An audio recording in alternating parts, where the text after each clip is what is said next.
Donc ce soir, on a le privilège de recevoir le professeur Jean-Louis Harouel, qui a terminé sa carrière universitaire, c'est professeur émérite à Paris 2. Vous avez publié énormément, entre autres aussi sur l'art, des livres qui ont fait polémique. Là, ce sont deux livres, Droite et gauche, ce n'est pas fini, et Les droits de l'homme contre le peuple. Donc ce sont des sujets qu'on a déjà abordés au cours de l'année, et ce sera une synthèse, en quelque sorte, de vos deux précédents ouvrages, que je vous invite à acquérir. Car s'il n'y a pas de munitions, mais vous ne résisterez pas à l'adversaire. Comme dirait Maurras, c'est les 4 États confédérés. Je ne vais pas plus loin. Il y a des risques de se trouver aux frais de l'État, nourri et logé. Les droits de l'homme contre le peuple. C'est comme on pourrait dire la démocratie. Revoyez la conférence de Maxence Écart sur les fondements de la démocratie moderne. Comme les droits de l'homme, c'est une religion à prétention universelle, une religion de substitution. C'est comme la devise de notre État. On fait référence à quoi? À une abstraction, c'est valable sur toutes les latitudes, c'est applicable partout. Mais en même temps, c'est une trilogie, comme les droits de l'homme, qui sévissent depuis déjà pas mal de temps, une abstraction qui s'oppose au réalisme chrétien. Il faut bien se pénétrer de cette idée. Hein, on ne peut pas... la pensée chrétienne, il y a toujours l'adéquation réelle, toujours le respect des faits. Alors je ne vais pas faire la généalogie des droits de l'homme, la pensée du XVIIIe, mais ce qui serait amusant, c'est de comparer la Déclaration universelle des droits de l'homme avec les élucubrations d'un abbé Sieyès. Mais il y a une logique entre l'abbé Sieyès et ce qu'on voit aujourd'hui. Certainement, vous êtes juriste, un capitan aurait été peut-être enrichi du mariage pour tous, peut-être, mais c'est pas sûr. C'est pas sûr. Pourquoi? Parce que d'abord c'est un protestant, ça fait partie des fameux États confédérés, qui ont la haine, sauf certains, du passé chrétien de notre pays. Et si on prend un exemple, et on retrouve l'application de principes républicains, l'égalité. Ces capitans qui, pour les questions d'héritage, ne fait plus de distinction entre l'enfant légitime et adultérat. Et beaucoup de gens ont dit, mais pourquoi pas? Quelle faute a commis l'enfant adultère? Aucune. Et si on remonte au code napoléonien, Cambacérès dira que le contrat de mariage, c'est le plus sain des contrats. Mais c'est un contrat. Donc on est très éloigné d'une vision chrétienne, ou même proche du droit romain. Quant à la droite et la gauche, ce n'est pas fini. Au point de vue étiquette, pour les bouteilles, oui, peut-être. La droite, qu'est-ce que c'est? Je sais ce que c'est la droiture. La droite, c'est aussi une des conséquences de notre histoire nationale. Les monarchiens, du moins ceux qui voulaient soutenir la monarchie constitutionnelle, s'étaient rangés à droite. Et depuis... ce qui est à droite de l'hémicycle, on dit que c'est des gens de droite. Mais en fait, on voit que la gauche gagne, au moins idéologiquement, partout. Droite-gauche, qu'est-ce que ça signifie aujourd'hui? Rien. Relisez le texte que j'ai écrit comme préface pour le Cercle. Le politique est mort. Et des auteurs de gauche l'ont bien montré, entre autres Michéa. Au siècle précédent, il s'agissait de gouverner des choses. Aujourd'hui, de gérer. Donc, le politique est mort. C'est uniquement pour amuser le peuple, lui faire croire qu'il y a une fiction de vie politique. Je pense que je n'ai ainsi dit. À vous, cher maître. Merci, frère Thierry, merci infiniment de ces propos si profonds que vous venez d'énoncer, de cette invitation qui me touche énormément. Il me fait extrêmement plaisir car je suis de loin mais attentivement les activités du cercle et elles m'intéressent beaucoup. D'ailleurs, je venais avec l'intention d'acheter des ouvrages que je vais me procurer. Et je dois dire que le commencement de prise de contact que nous avons eu pendant ce petit dîner m'a paru extrêmement agréable, passionnant, sympathique et d'un haut niveau. Alors, droite-gauche, ce n'est pas fini, j'aurais pu l'intituler autrement. J'aurais pu l'intituler tout simplement des racines religieuses des conceptions politiques, économiques et sociales. Parce qu'en fait, c'est de ça qu'il s'agit. Mais repartons vers les droits de l'homme, si vous le voulez bien, pour commencer. Encore que tout ça est mêlé, parce que vous savez, ce livre sur les droits de l'homme, je l'ai écrit en 15 jours et 15 nuits, peu après le 13 novembre. Ça a été ma réponse au 13 novembre. Je l'ai écrit en 15 jours et 15 nuits, et je l'ai écrit avec quoi? Avec les matériaux que j'étais en train d'accumuler pour ce livre-là. Et puis tout ça va de l'avant, si Dieu le veut, j'espère publier encore un certain nombre de livres dans la continuité de cela, et puis également dans la continuité d'autres travaux que j'ai faits, que j'ai produits, notamment, comme le disait le frère Thierry, notamment sur l'art et sur la culture. Les droits de l'homme. Les droits de l'homme, tout le monde sait bien ici qu'on ne peut pas fonder une société sur les droits de l'homme pour une bonne raison que les droits de l'homme sont un dissolvant social. Ce n'est pas autre chose qu'un dissolvant social. En effet, dès le départ, dans les droits de l'homme, tels qu'ils sont proclamés à la fin du XVIIIe siècle, il n'y a que deux entités qui soient légitimes, l'individu et l'humanité entière. Donc les droits de l'homme, l'idée même de droit de l'homme, le concept même de droit de l'homme indépendant de toute attache particulière, cette idée de droit universel s'attachant à chaque individu, eh bien, elle est complètement négatrice de toutes les appartenances particulières, famille, province, région, patrie, civilisation, etc. Alors, et dès le départ, il y a eu dans ce concept de droit de l'homme, il y a eu l'idée d'une religion de substitution, pour reprendre les propos, le terme qu'employait tout à l'heure le frère Thierry.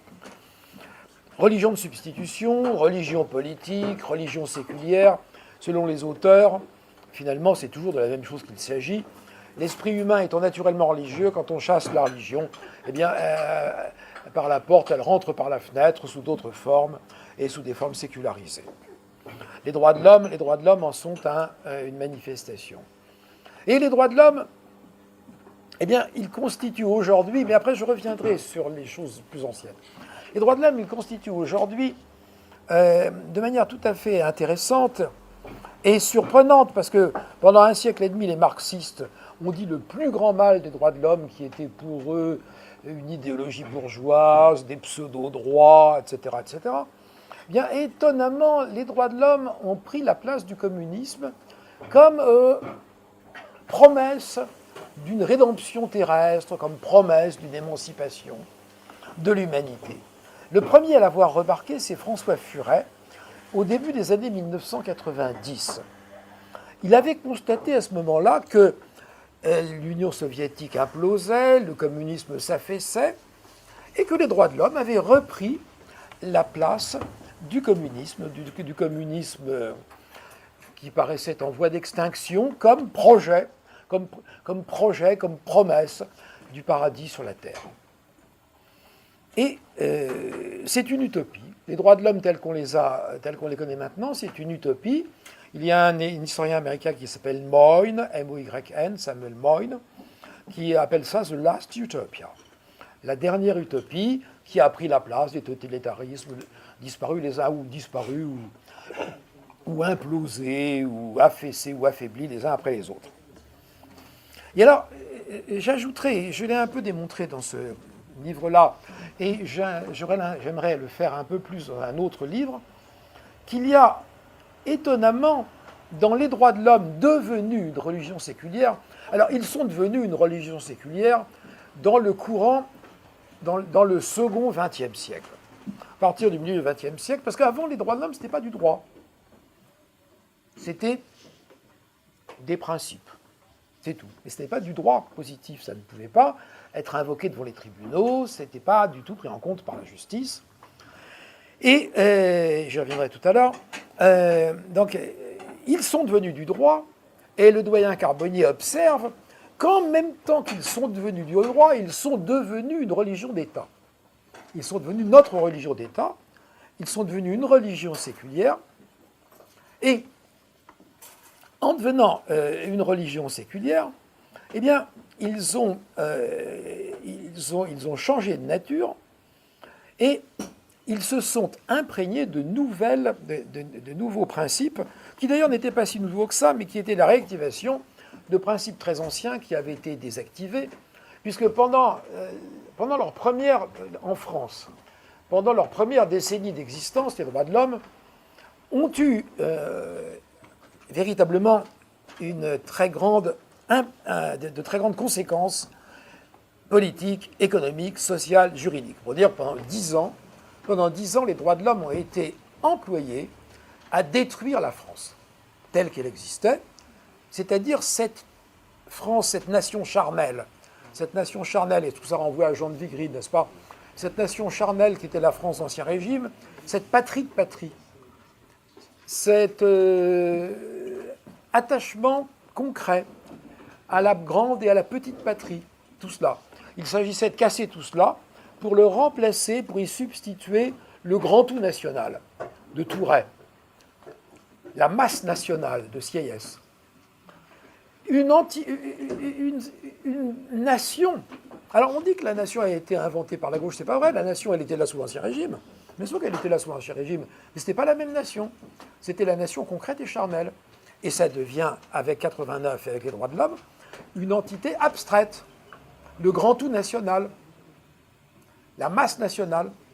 Et par définition, son contenu ne compte pas vraiment. Alors à l'époque, son contenu, c'était les Français.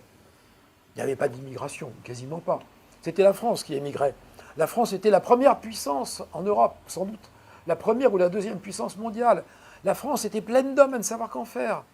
Ce surcroît humain de la France, c'est lui qui a alimenté les champs de bataille de la Révolution et de l'Empire.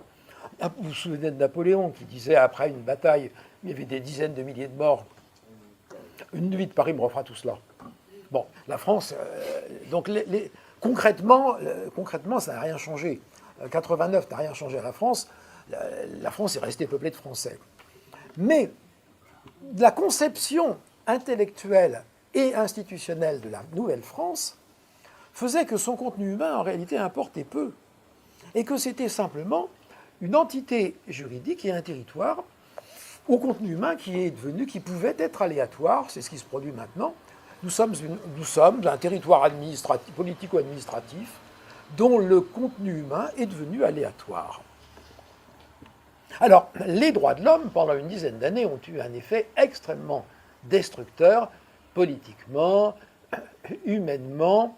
Les droits de l'homme ont attaqué frontalement pendant la Révolution, et l'Église catholique, qui était la grande cible, et la famille, qui était une autre grande cible. Et puis ensuite, il y a eu Thermidor, et il y a eu le consulat, et il y a eu l'Empire. C'est toujours pareil, après les coups de bâton, ça s'arrête. Et c'est plutôt mieux quand ça s'arrête. Et on repart comme on peut, et on essaye de replâtrer tout ça.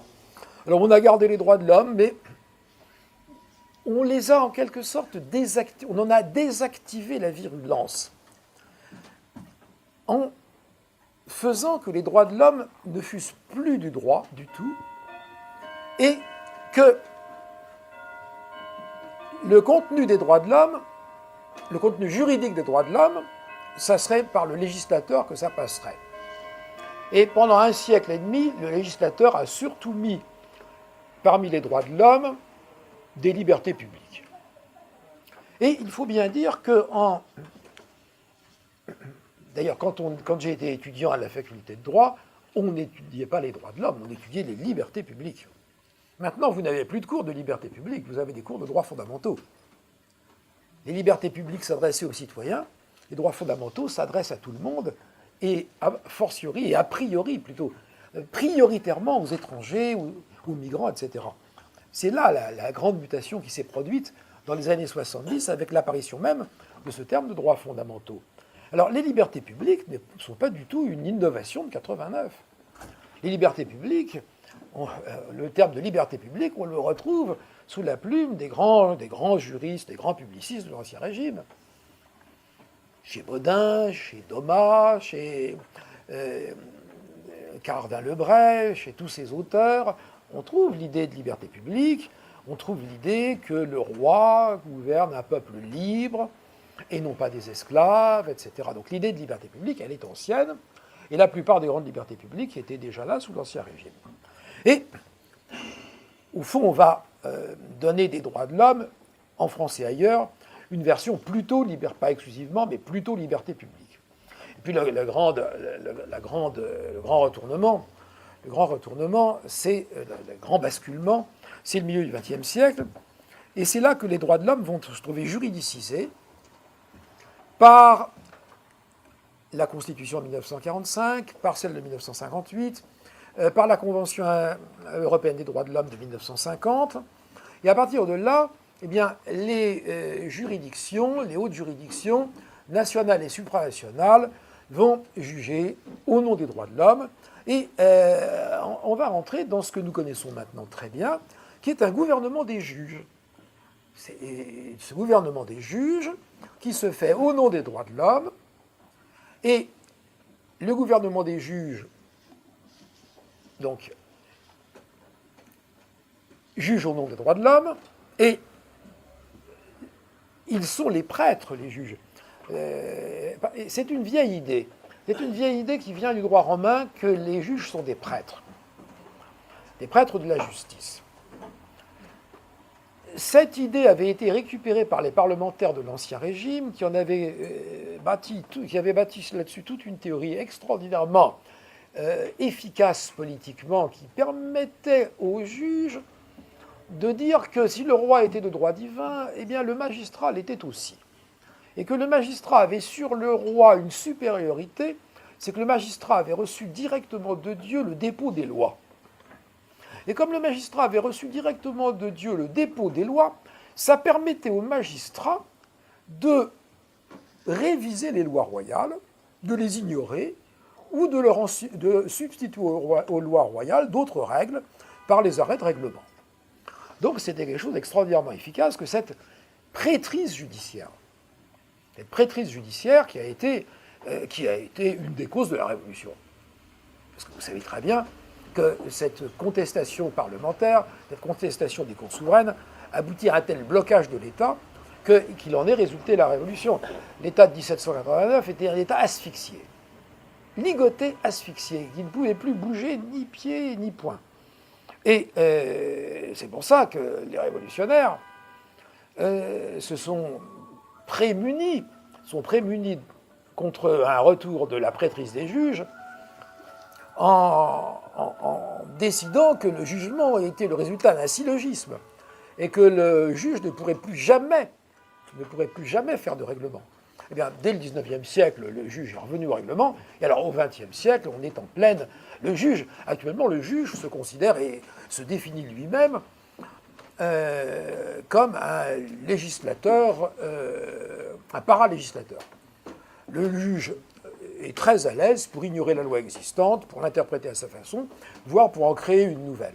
Donc on est revenu dans les arrêts de règlement, et les grands juges, que ce soit ceux de la Cour européenne des droits de l'homme, ceux du Conseil d'État, ceux de la Cour de cassation, ceux du Conseil constitutionnel, sont des prêtres. Déjà, dans les années 1960, le professeur de droit public Georges Lavaux avait observé que les juges s'étaient dotés eux-mêmes d'une fonction prophétique.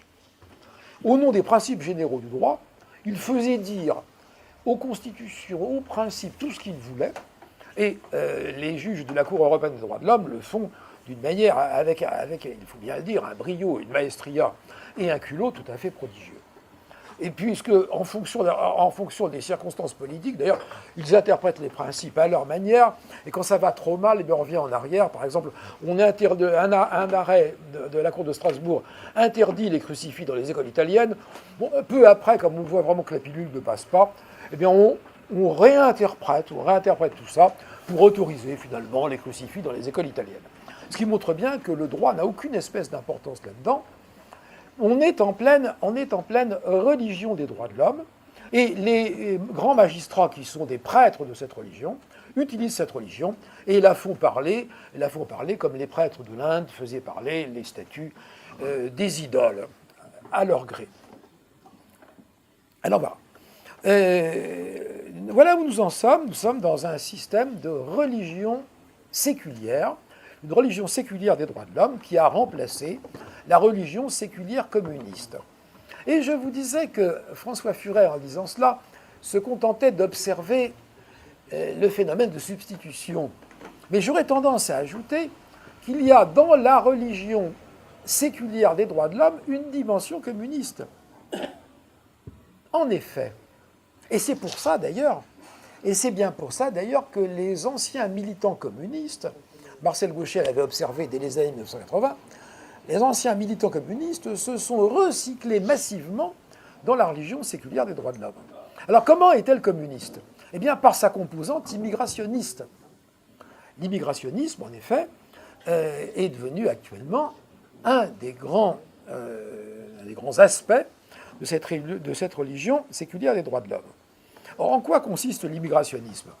À considérer que sur la Terre, au fond, tout est commun à tout le monde, que tout individu qui le souhaite peut aller n'importe où à travers le globe pour y chercher les situations avantageuses à ses yeux, et que, de ce fait, personne n'a le droit d'y faire obstacle, de l'en empêcher ou de l'en dissuader. Or, la souveraineté nationale, l'État-nation, toutes ces grandes, les peuples, toutes ces grandes entités collectives qui quand même représentent le cadre normal de vie des sociétés occidentales, des sociétés européennes, et puis le modèle s'est répandu au monde, parce qu'au départ l'État-nation, je l'ai montré dans un autre livre encore que celui-là, l'État-nation, c'est tout simplement une création de la chrétienté médiévale. Une création de la chrétienté médiévale. Au milieu du XIIIe siècle, pour saint Thomas d'Aquin, il est évident que, bien sûr, qu'il y a la cité, il reprend Aristote, il y a la cité, il y a l'empire, etc. Mais le véritable cadre normal de vie, c'est le royaume national. C'est l'État-nation, l'État monarchique royal. C'est-à-dire, concrètement pour nous, l'État de Saint-Louis. Le royaume de Saint-Louis, c'est l'État-nation. Eh bien, dans le cadre de l'État-nation, dans le cadre de la souveraineté nationale, il y a une dimension de propriété. Une nation, un peuple, c'est un groupe qui est propriétaire de lui-même, de son sol, qui est maître de son contenu humain, qui est propriétaire de son passé, qui doit avoir la maîtrise de son avenir, qui est chez lui sur un sol. Combien de fois on entend dire « on n'est plus chez soi ». On n'est plus chez soi. Ben, si on n'est plus chez soi, ça montre qu'on devrait normalement être chez soi. Et quand on est chez soi quelque part, eh bien, c'est qu'on est dans sa propriété. Il y a une dimension de propriété collective dans l'État-nation. Un pays comme le nôtre, eh bien, le peuple qui le compose est propriétaire de lui-même, propriétaire de son passé, propriétaire de son patrimoine, et devrait être normalement propriétaire de son avenir ou de la manière de déterminer son avenir. Or, tout cela, le droit de l'homisme, la religion séculière des droits de l'homme, tout cela, elle le détruit, elle casse de la propriété. Alors que c'est la même chose que le communisme. Simplement, ça marche à un autre niveau. Le communisme cassait de la propriété individuelle, le droit de l'homisme casse de la propriété collective. Mais finalement, la mécanique est la même. Le droit de l'homisme, il est d'essence collectiviste. Donc voilà pourquoi il y a, me semble-t-il, une parfaite continuité, non pas entre les droits de l'homme d'avant les années 60 et le communisme. Au contraire, là, il y avait antithèse. Et les communistes des années 60 détestaient ces droits de l'homme qui étaient des libertés publiques. Mais les nouveaux droits de l'homme, avec notamment cette dimension immigrationniste des droits de l'homme, les nouveaux droits de l'homme, ils sont indubitablement avec quelque chose de communiste en eux. Alors, les droits de l'homme sont quelque chose de socialement destructeur dans n'importe quel contexte, à n'importe quelle époque, dans n'importe quelle situation. Parce que les droits de l'homme, ce qu'on appelle les droits de l'homme, c'est un faisceau de droits subjectifs qui détruit le droit objectif. La vie d'une société repose sur un droit objectif. Et les droits de l'homme, ce sont des droits subjectifs. Et on ne construit pas une société sur des droits... les droits de l'homme sont des droits subjectifs, et on ne construit pas une société sur des droits subjectifs. Au contraire, ces droits subjectifs détruisent les droits objectifs, détruisent donc les fondements de la société. Donc ça, c'est vrai à toutes les époques. Mais c'est infiniment plus dangereux à notre époque qu'à toute autre époque. Parce que toutes ces monstruosités, ces folies, ces revendications, ces mariages homosexuels, ces avortements, ces avortements transformés en une norme sociale dominante. Il ne s'agit pas d'une tolérance de l'avortement, etc. C'est une norme sociale dominante. Vous le savez bien. Ces mariages homosexuels, ces GPA, toutes ces choses. Mais essentiellement, l'avortement, c'est quand même là le socle de la chose. C'est évidemment pour une société, c'est destructeur. Une société, parce que la démographie, c'est quand même la démographie qui est la base de la vie d'un groupe humain sur le long terme. Si on arrête de faire des enfants, il n'y a plus de groupe humain. Il va s'éteindre, il va s'éteindre. Et ça, tout le monde sait ici que ça vient de la gnose, ça devient de la gnose, c'est de la gnose en action, tout ça. Parce que la gnose avait horreur de la procréation, horreur. La pire chose pour un gnostique, et à l'époque médiévale pour un parfait cathare, la pire des choses, c'était d'être dans une maison où il y a eu la naissance d'un enfant. C'était la souillure suprême. La naissance d'un enfant, c'est le mal absolu. Pourquoi ? Parce que la matière est le mal, et l'âme est l'âme d'origine divine. Toutes les âmes ne sont pas d'origine divine. Vous connaissez l'infinie complexité de la gnose, qui avait été si justement raillée par saint Irénée. Toujours est-il que l'âme d'origine divine, la pire chose qui puisse lui arriver, c'est d'être réenfermée une nouvelle fois dans la matière, au lieu de rejoindre le feu divin central, dont elle est un élément primordial, qui a été séparé malencontreusement par l'infâme démiurge créateur de la matière. Et l'objectif des gnostiques, c'est l'anéantissement de la matière. La matière, c'est le mal. Et pour eux, même le réel, c'est le mal, puisque le réel, c'est la matière. Ou tout au moins, la matière fait partie du réel. Donc l'anéantissement, l'esprit au mauvais sens du terme, le gnostique, c'est un spirituel, c'est un pneumatique, refus de la matière. Eh bien, tout cela, c'est l'anéantissement d'une société humaine. Et il y a une chose qu'on ne dit jamais assez, à ma connaissance. Une chose qu'on ne dit jamais assez, on la trouve dans de savants ouvrages d'histoire des institutions ou de démographie historique. D'où vient l'essor de l'Occident ? À partir du XIe, XIIe siècle, l'Europe occidentale se construit, elle devient de plus en plus dynamique, active, entreprenante, les villes se peuplent, les corporations apparaissent, les métiers se développent, la banque, les grandes foires, la banque. On invente l'économie moderne du XII-XIIIe siècle. Et tout ça, c'est la conséquence de quoi ? La démographie. Et la démographie, pourquoi ? Alors là, un de mes savants collègues a hasardé une hypothèse avec assez de fondement. Dans le cadre, aux environs de l'an 1000, dans le cadre de la seigneurie banale. savez, la seigneurie banale, la seigneurie dans laquelle le seigneur est le chef politique. Cette entité qui est la seigneurie banale, où donc la population paysanne est proche du pouvoir, et la population paysanne, à l'époque, c'est tout le monde, quasiment tout le monde. Nous sommes dans un monde encore non développé, donc il y a au moins 80% de la population active en agriculture. Et sans doute bien davantage encore vers l'an 1000, plutôt 90 que 80. 80, c'est des chiffres du XVIIIe siècle. Là, c'est plutôt 90, même peut-être 95. Donc les Français, ce sont des paysans point à la ligne. Eh bien, ces paysans sont restés longtemps des païens. Ils sont restés longtemps des païens. D'ailleurs, le paganus, qu'est-ce que c'est que le paganus? C'est le paysan. Les paysans sont restés longtemps des païens. On les a christianisés, non sans peine, avec une religion qui a gardé, et ce qui fait partie beaucoup de son humanité, qui a gardé un certain nombre d'éléments de leur vieille tradition très charnelle. Ces fontaines miraculeuses qui ont été jadis païennes et qui sont maintenant chrétiennes, christianisées, etc., etc. Ces anciens rochers, ces anciens menhirs ou dolmens sur lesquels on a mis une croix, etc. Eh bien, ces paysans, ils avaient gardé de l'Antiquité, les pratiques anticonceptionnelles et la pratique de l'infanticide. Car il y a toujours eu, et l'Empire romain est mort, l'Empire romain d'Occident est mort dans une grande mesure du problème démographique, du vide démographique, et le vide démographique, eh bien, il s'est perpétué en Occident, il s'est perpétué jusque vers l'an 1000.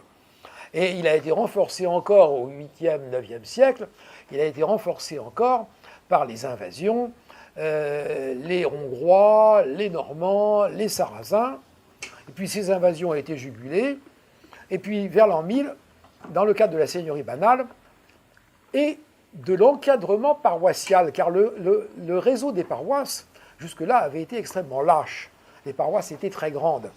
Et là, avec l'enchâtellement et les seigneuries banales, les seigneuries vont de plus en plus coïncider avec des paroisses. Et il va y avoir, sur un petit territoire, la présence du prêtre, la présence du curé de paroisse, et il va y avoir le pouvoir seigneurial. Et de ce fait, le curé va surveiller efficacement ses ouailles et le seigneur, au besoin, réprimera les manquements que lui signalera le curé. Et cet encadrement chrétien, dans le cadre d'une nouvelle entité politique, qui est la châtellenie, va être à l'origine de cet essor démographique de l'Occident, de l'Europe occidentale. Et on peut dire que la déchristianisation à laquelle on assiste depuis un siècle produit le résultat inverse.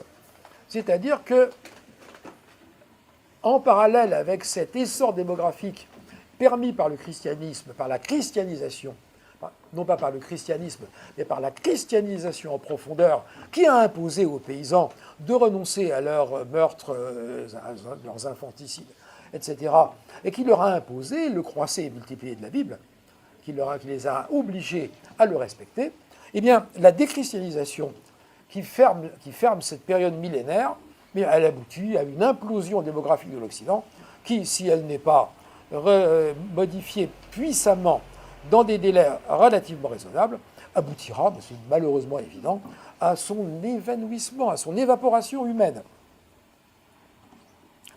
Voilà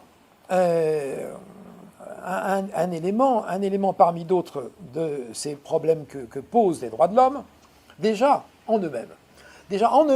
En eux-mêmes, ils sont suicidaires. Cette religion des droits de l'homme telle qu'on nous l'impose depuis plusieurs décennies, elle est déjà suicidaire, en elle-même. À supposer même que nous fussions sans voisins, sans migrants, sans rien et sans personne, simplement nous-mêmes, eh bien, c'était Souvi qui disait dans l'Europe submergée que les Européens, eh bien, ils avaient pris le chemin de s'éteindre tout doucement. Tout doucement.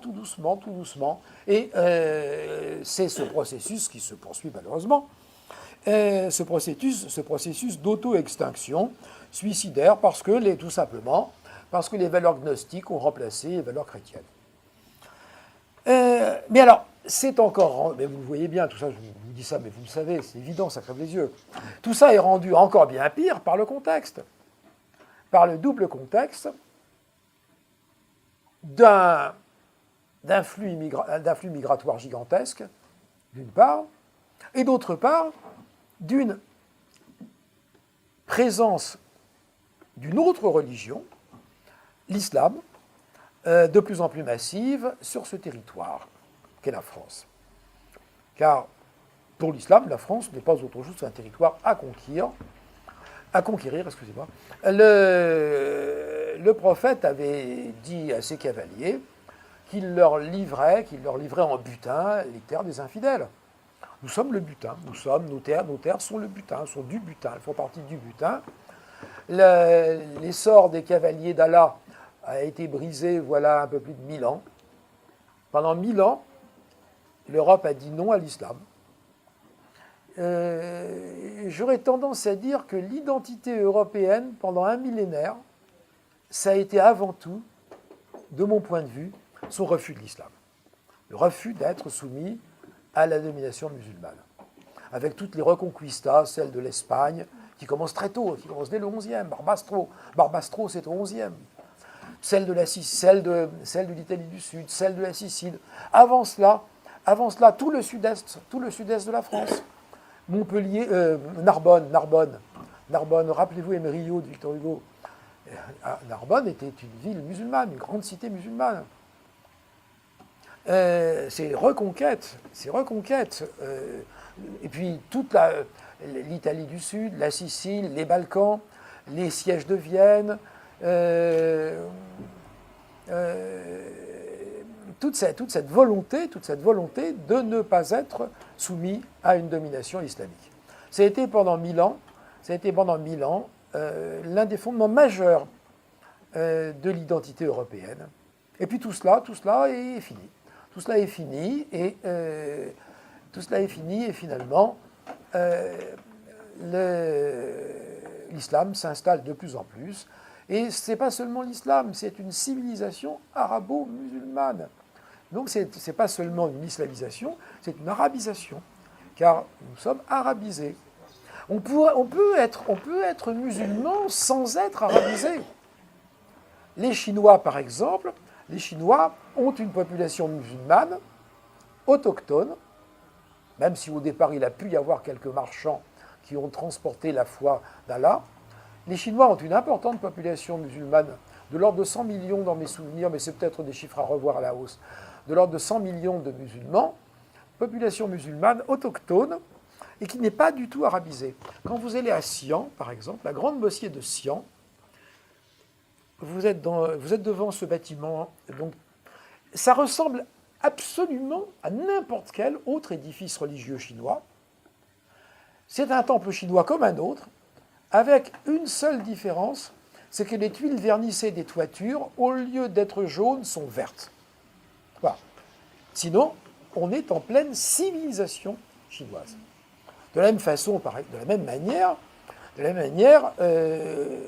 les synagogues au Moyen Âge étaient d'un style architectural qui était tout à fait le même style que les églises chrétiennes. Si vous allez à Cologne, autour de la cathédrale, il y a une grande dalle de verre en dessous, il y a les restes archéologiques d'une synagogue, et bien on se croirait dans une église romane, etc. Alors, il y a un phénomène indiscutable d'islamisation. Alors, évidemment, quand on dit ça, on vous accuse de délire, de folie, etc. Mais c'est écrit noir sur blanc. Le cheikh El-Qaradawi l'écrit avec vos lois démocratiques, nous allons vous conquérir, et avec nos lois coraniques, nous allons vous dominer. C'est écrit noir sur blanc, et il le dit, et il l'écrit. Et il a déclaré à une grande radio musulmane il y a quelques années que ça ne serait même pas la peine de faire la guerre, parce que c'était tellement bien parti que la conquête musulmane de l'Europe allait se passer tout en souplesse, que ce n'était même pas la peine de se battre. Oh, on se battrait s'il le fallait, bien sûr, mais que ça serait sans doute même pas nécessaire. Alors, les droits de l'homme dans ce domaine jouent un rôle énorme, parce que tous ces droits subjectifs qui sont reconnus aux individus sont mis à profit par des individus qui se réclament de l'islam pour faire triompher leurs revendications, leurs exigences, leurs points de vue. Et plus généralement, ces droits sont mis à profit par tous les individus appartenant à des communautés ethniques extra-européennes pour faire reconnaître leurs intérêts, leurs droits, leurs points de vue. Puisque tout individu présent sur un territoire, sur le territoire d'un pays européen, peut procéder à tous les recours, à toutes les actions en justice possibles et imaginables pour faire reconnaître ses droits. Et l'existence de la religion séculaire des droits de l'homme, des droits fondamentaux, eh bien, elle bénéficie fondamentalement et prioritairement aux étrangers.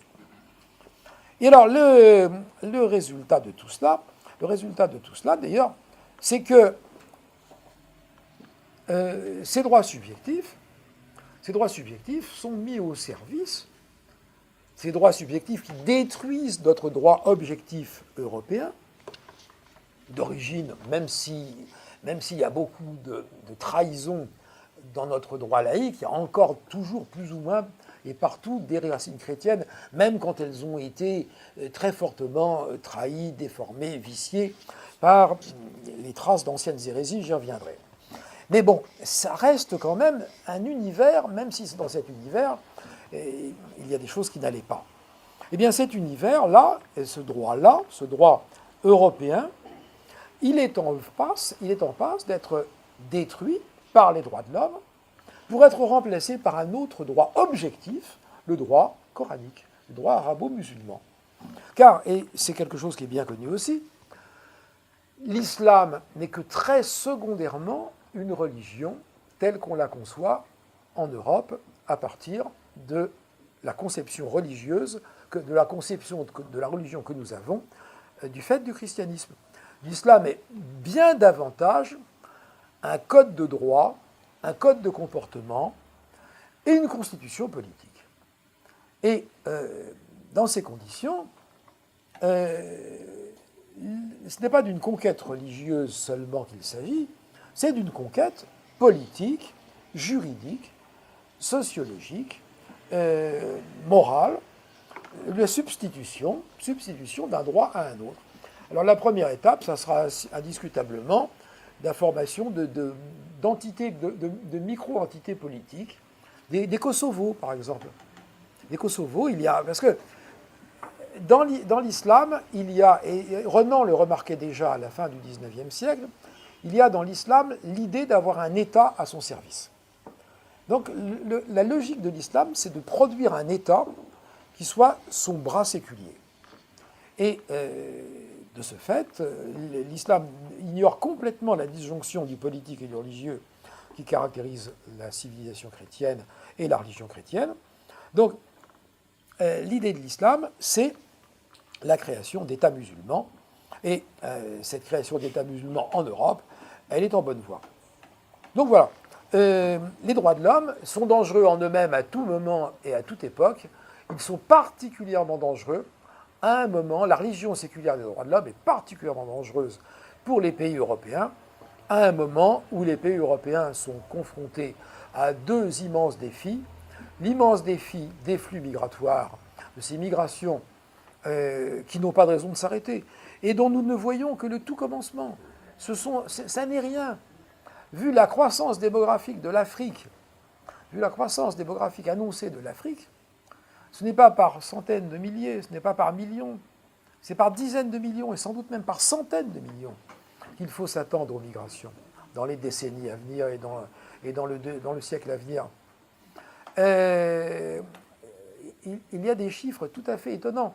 Je crois qu'à la fin du siècle, près d'un homme sur deux au monde sera africain. La croissance démographique de l'Afrique, c'est certainement l'un des très grands défis du monde actuel. Donc, face aux flux migratoires, d'une part, face également... Vous remarquerez d'ailleurs que c'est tout à fait extraordinaire. Il y a ce bateau que les Italiens ne veulent pas. Alors, les Italiens ont suggéré qu'il aille à Malte. Mais Malte n'en veut pas.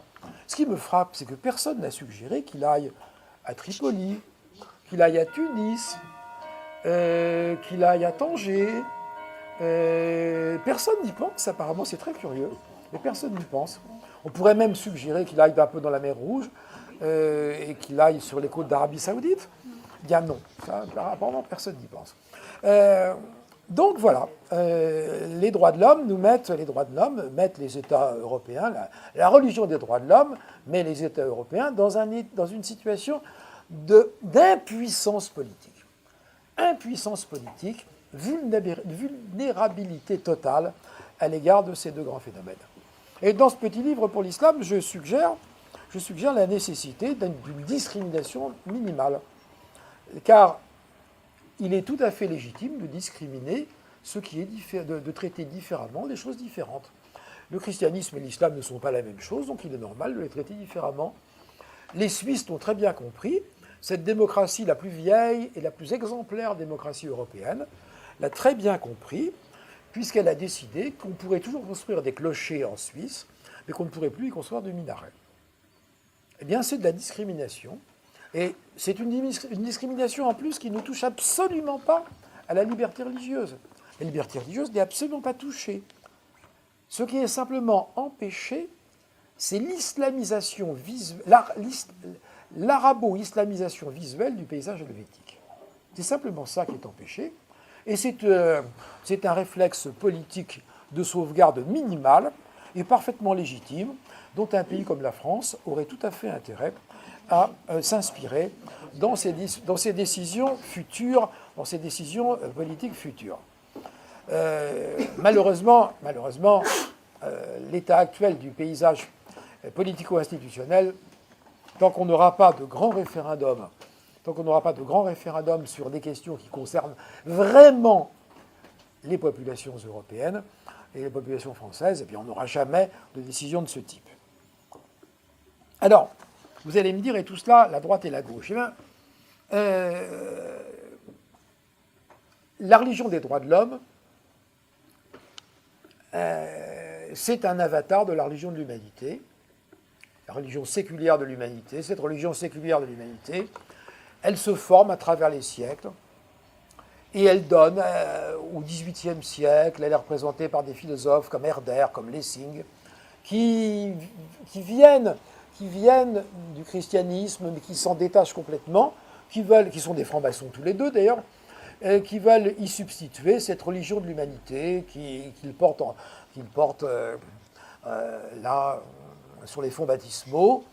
Ça va donner les socialismes, le marxisme, différentes formes philosophiques et politiques de religion de l'humanité, et ça donne le droit de l'hommisme. Et cette religion de l'humanité, d'où vient-elle ? Eh bien, elle vient de deux grandes hérésies chrétiennes. Elle vient de la gnose et du millénarisme. La gnose et le millénarisme, deux grandes hérésies. Alors, pour parler des socialismes et des totalitarismes, vous savez que Chesterton parlait d'idées chrétiennes devenues folles. Moi, il me semble qu'elles sont folles. Elles ont toujours été folles, mais elles n'ont jamais été chrétiennes, parce qu'en fait, elles ne viennent pas du tout, elles ne sont jamais passées par le christianisme, elles ne sont passées que par des hérésies. Elles viennent des hérésies, elles viennent du millénarisme, elles viennent de la gnose. Alors la gnose, nous en avons déjà parlé. Ces doctrines ésotériques de salut portées au IIe siècle par des sectes qui travaillaient de manière concurrente avec l'Église, qui travaillaient, je dirais, oui, en concurrence. En termes économiques, on peut parler d'une concurrence, parce qu'ils avaient a priori le même public, les mêmes fidèles potentiels. Donc les maîtres gnostiques allaient recruter dans les églises pour expliquer qu'au fond, ce que le prêtre avait dit, c'était bien, mais qu'il y avait un sens caché qui était encore plus intéressant. Et alors ils les amenaient dans leurs locaux, et là on expliquait le sens caché. Et on s'apercevait que le sens caché n'était pas du tout ce que disaient les évangiles et ce que disaient les prêtres. Alors la gnose elle était d'autant plus captrice pour les chrétiens, pour les fidèles chrétiens, qu'elle parlait des mêmes êtres, des mêmes faits. On y parlait de Jésus, on y parlait des apôtres. Simplement, le Jésus de la gnose ne disait pas la même chose que le Jésus des évangiles canoniques. Pour Marcion, par exemple, qui était un très grand gnostique du IIe siècle, et sans doute le gnostique qui a eu le gourou gnostique qui a la plus grande audience, pour Marcion, lorsque Jésus est descendu aux enfers, avant de ressusciter au 3e jour, eh bien, il a fait sortir des enfers, non pas les prophètes et les sages de l'Ancien Testament, mais qui donc? Il n'a pas fait sortir Abel, l'assassiné, la victime. Il a fait sortir Caïn, l'assassin. Qu'est-ce qu'il a fait sortir également des enfers? Les sodomites. Les sodomites. Qui étaient réprouvés non seulement à cause de leur meurtre, mais également parce que c'était des violeurs. Lorsque Lot reçoit les anges, les deux anges dans sa maison, lorsque Lot reçoit les deux anges dans sa maison, les anges tels que les anges que reçoit Lot étaient aptères, car à cette époque, l'ange est aptère. Même si certaines catégories d'anges, comme les chérubins, peuvent être au contraire ailés et même assez proches des taureaux androcéphales de Khorsabad. Donc lorsqu'il reçoit ces deux beaux jeunes gens, la foule sodomite, la foule, eh bien, elle est toute excitée et elle réclame à Lot de lui livrer ces jeunes gens qui les excitent. Alors, Lot, qui a un sens aigu de l'hospitalité, a dit oh, pas question. Je vous livre mes filles si vous le voulez, mais pas mes hôtes. Et il n'a eu à livrer ni les uns ni les autres, puisque les anges ont envoyé des ondes qui ont perturbé complètement les violeurs potentiels et ils se sont cassés la figure les uns les autres et c'était une confusion totale. Donc voilà le Jésus de Marcion a fait sortir de l'enfer, des enfers. Et puis les ennemis, les Égyptiens. Voilà. L'assassin, les sodomites, les ennemis. Eh bien on trouve la gnose, et voilà la gnose. Et à toutes les époques, c'est la même chose. Et alors il y a la gnose des premiers temps, et puis à l'époque médiévale, il y a non seulement les cathares, mais il y a surtout pour la transmission des valeurs, je dirais, de subversion sociale. Il y a pire que les cathares, bien pire que les cathares, il y a le libre esprit, les frères du libre esprit, qui sont des gnostiques médiévaux et qui professent l'amoralisme le plus total, par-delà le bien et le mal. Car ils sont dieux, comme le gnostique ancien est Dieu, de par leur âme divine, qui est de nature divine. N'est pas sous l'influence, par l'intercession de Dieu qu'ils ont quelque chose en eux de divin. Ce qu'ils ont de divin en eux est antérieur et divin. Ils sont Dieu. Et pour les gnostiques, la véritable mission de Jésus, sa mission cachée, c'était de révéler à l'homme qu'il est Dieu. Donc l'homme-dieu auquel nous assistons maintenant, à l'éclosion duquel nous assistons maintenant, cet homme-dieu, eh bien, il vient de la gnose. Et les gnostiques médiévaux, les gens du libre-esprit, le disaient très bien. À un moment donné, ils ont conscience d'être Dieu. À partir de ce moment-là, tout ce qu'ils font est saint. Tout ce qu'ils font est saint, par définition. Le mal, tuer, violer, tout ça n'a aucune importance. Tout ce qu'ils font est saint. Ils sont Dieu. Alors, vous allez me dire, vous effectuez des analogies. Vous comparez cette société, ce libéralisme avancé,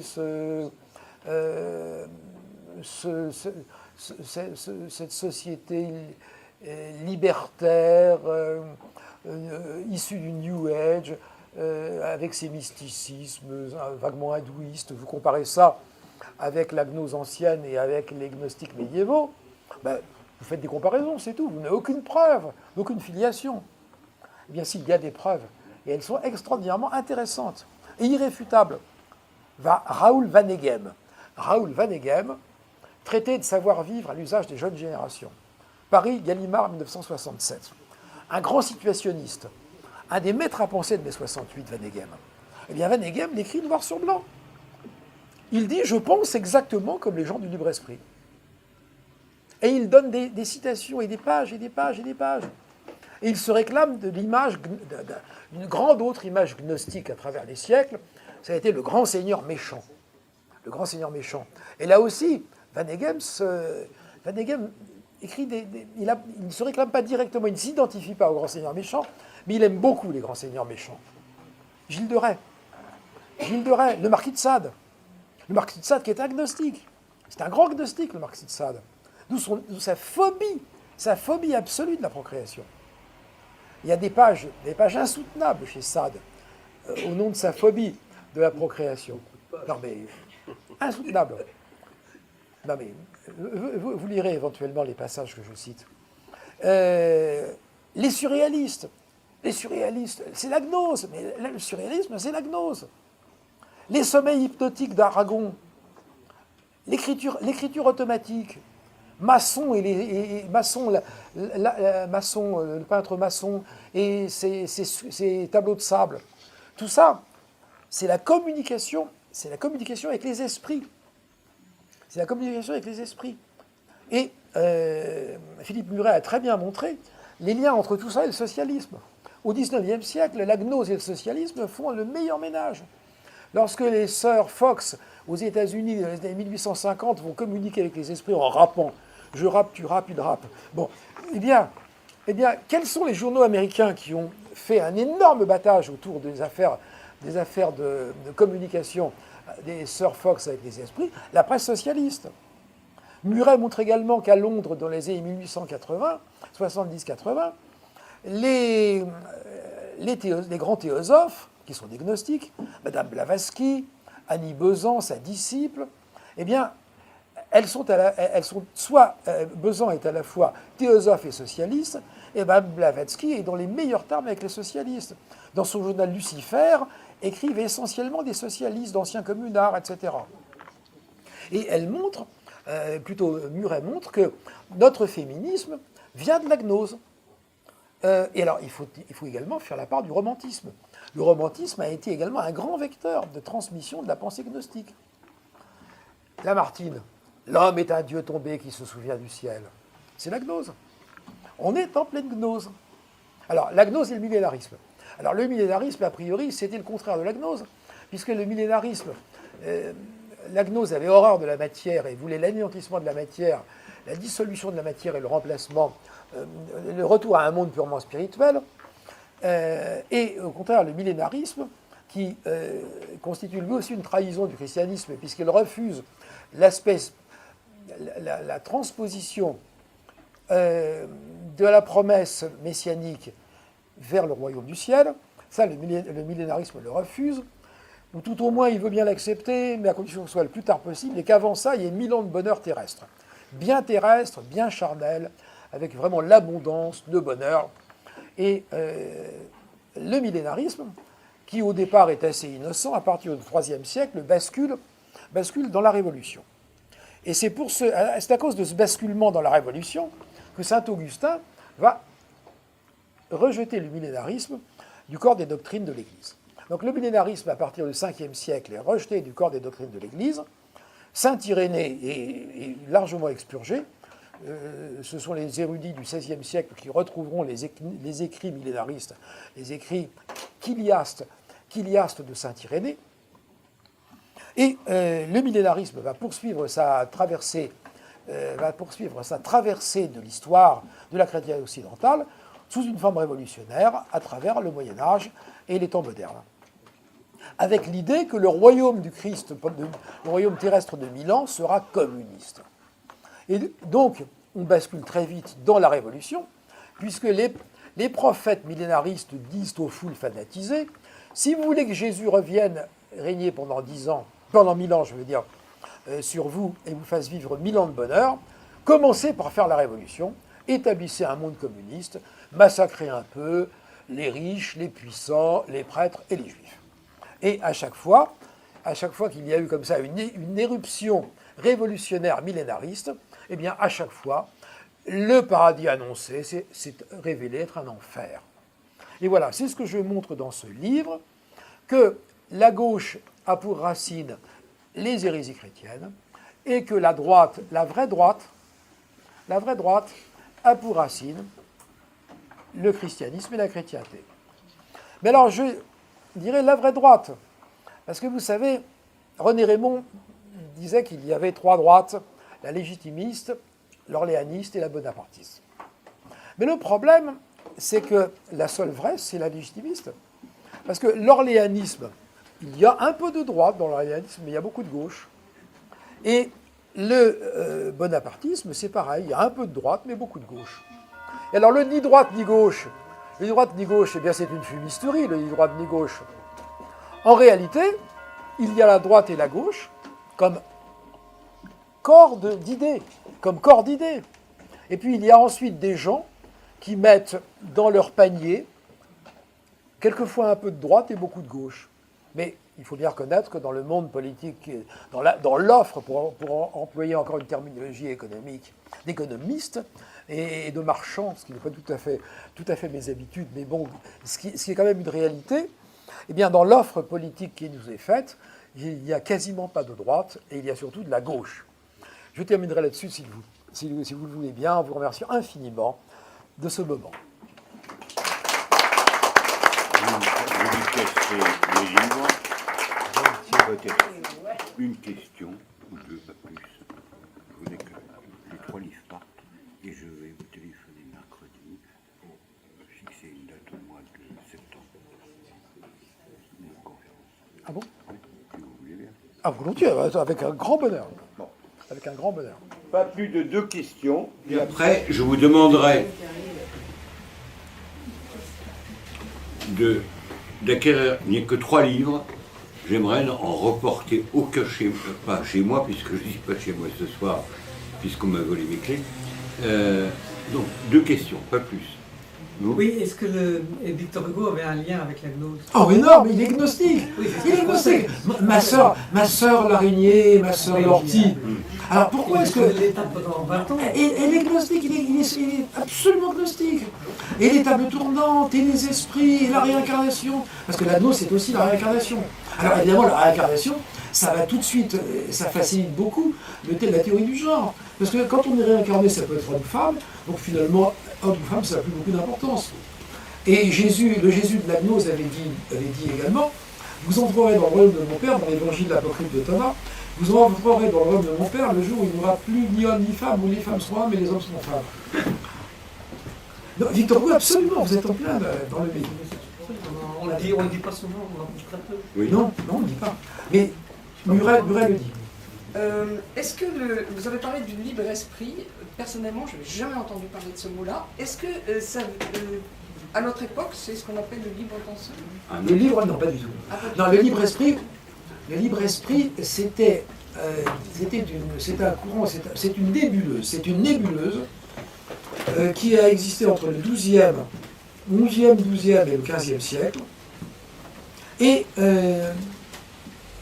qui reprenait les croyances des gnostiques des premiers siècles, avec l'idée que, par une ascèse, on allait faire sortir, révéler en soi-même sa nature divine. Et à un moment donné, le frère du libre esprit devient Dieu. Il sent qu'il est Dieu. Il sent qu'il est Dieu. Et à partir du moment où il est Dieu, tout lui est permis. Tout lui est permis puisqu'il est Dieu. D'où un anomisme total. On ne pose pas de règles. On ne pose pas de règles à quelqu'un qui est Dieu. Dieu n'est pas soumis à des règles, etc. Donc il y a une conviction d'être Dieu. Et à partir de là, un amoralisme, un anomisme, un antinomisme, plus de règles, voler, tuer, tout ça n'a plus aucune importance. J'ai été étonnée que vous n'enseigniez pas que les Français sous l'Ancien Régime étaient considérés comme des personnes et que la Révolution française en a fait des individus. Ce n'est pas tout à fait la même chose. D'accord, oui. Je ne vous ai pas mentionné. Voilà. Bon. Vous avez parlé de la Suisse. Il faut vous dire qu'ils ont été extraordinaires au moment des votations pour les minarets, parce qu'à Genève, il y a eu une voiture avec un gueulophone sur le toit qui a remplacé à vrai dire, émettait la voix de Muezzin. Donc au feu, les gens ont dit, mais arrêtez, qu'est-ce que c'est que ça? Si vous votez ça, vous en aurez plusieurs fois dans la journée. Bon, dernière question. N'est-ce pas, Dernière question. pour résumer, une sorte de frontière entre l'impatience d'être Dieu, donc un refus d'assumer son incarnation, impatience d'être Dieu, c'est-à-dire on est Dieu tout de suite, ce péché, enfin, la réitération du péché originel, le millénarisme qui promet le bonheur tout de suite, et la gnose qui nous promet d'être Dieu par nous-mêmes. C'est bien l'impatience de vouloir être Dieu à la place de... Par ses propres moyens. C'est la jeunesse qui vous serez des dieux. Oui, c'est ce qu'on veut dire. Et qui prend une forme actuelle avec le transhumanisme. Absolument. C'est... Bon, il y a encore beaucoup de choses à dire, bien sûr. Je vais présenter les débats. Donc, je vous demande de venir voir l'auteur et d'acquérir ces très beaux marchés. Il n'y a que 6 livres. Il faut que tout parte ce soir. Et vous aurez le plaisir de revoir le professeur Harwell en septembre sur un autre sujet. Pas sur l'art, mais sur un sujet connexe aux problèmes juridiques.